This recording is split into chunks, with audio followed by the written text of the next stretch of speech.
Hi, I'm Nick, and today we're going to be showing you how to resolve Android WCAG link purpose violations. WCAG 2.4.9, titled Link Purpose, states that the purpose of a link must be identifiable from the link's text alone.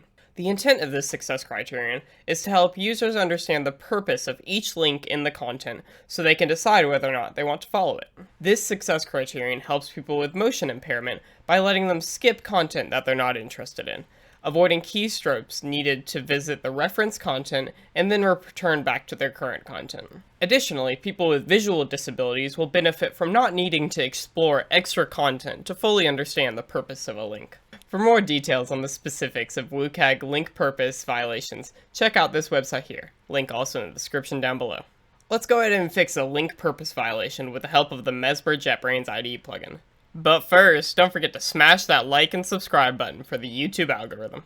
Let's go ahead and fix this violation here. Clicking on the resource ID allows us to immediately find the XML and Java files responsible for this violation.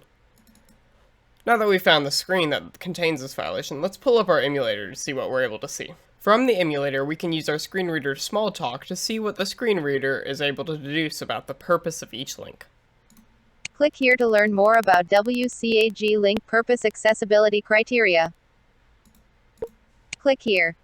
Double tap to activate. As we can see, our screen reader is able to read the context or the purpose of this link, but not the link that does not contain its purpose within its text. From here, we can access the HTML text that defines this link.